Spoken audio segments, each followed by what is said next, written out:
Je m'appelle Jean-Marie Boulet, je suis réalisateur principalement de films documentaires et j'habite Choisy-le-Roi.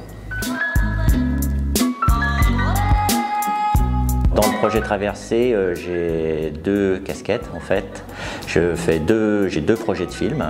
Un que j'ai appelé Les Irréductibles, sur les dernières personnes qui habitent encore l'immeuble Jacques Cartier avant qu'il soit démoli. Et ça m'intéresse beaucoup dans l'idée d'une sorte d'archéologie de la mémoire. Comme vous pouvez voir, c'est quelque chose qui m'intéresse beaucoup, de les interviewer, et plus que des interviewer, de les filmer au moment du départ ou un petit peu avant, et voir quelle a été leur vie ici et quelle prospective ils imaginent sur leur vie future. J'ai pu du coup parler avec eux longuement, principalement avec elles, puisque c'est surtout deux femmes qui m'ont accordé des entretiens d'une très grande richesse et d'une très grande humanité.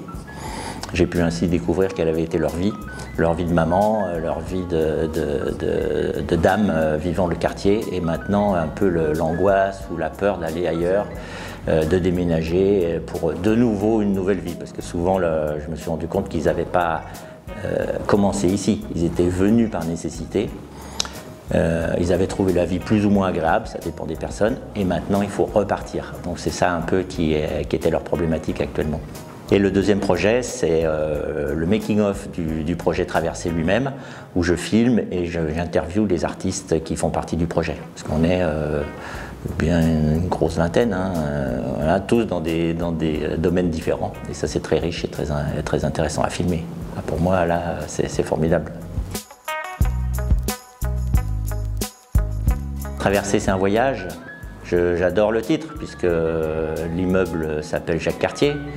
Un navigateur qui a fait lui-même la traversée entre la France et le Canada, et la découverte donc du Nouveau Monde, et tout le quartier s'appelle Les Navigateurs. Le projet conçu par Virginie, on commence à un bout et le spectateur, le visiteur, va faire lui-même une traversée au milieu des artistes qui sont comme des bornes ou des bouées au milieu de la mer, pour arriver à la toute fin et la sortie de l'immeuble. Évidemment, tout ça avant que l'immeuble ne s'écroule.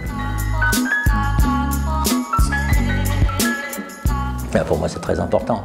Enfin, on ne peut pas imaginer, et c'est pour ça que je me suis intéressé à ce projet, on ne peut pas imaginer laisser cette mémoire disparaître. D'où l'idée des peintures rupestres et tout ça. J'ai imaginé, donc on commence dans une grotte, ça se visite à la lampe de poche, donc j'imagine que les gens ou les enfants vont se dire « Oh là, mais c'est quoi cette histoire? On est dans une grotte comme à Lascaux ou à Chauvet ».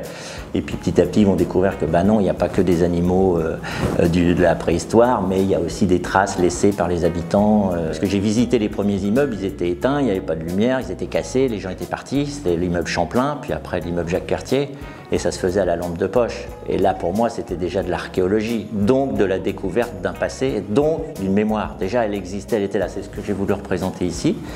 Et en plus, ce sont des gens, donc il y a toute une histoire. Et comme ils sont encore là, contrairement aux hommes de Cro-Magnon qui nous ont laissé que des traces, eux, ils peuvent encore parler. Et pour un documentariste comme moi, c'est très important de recueillir cette mémoire pour la postérité, ou disons pour l'avenir, voilà, pour pas que ça disparaisse.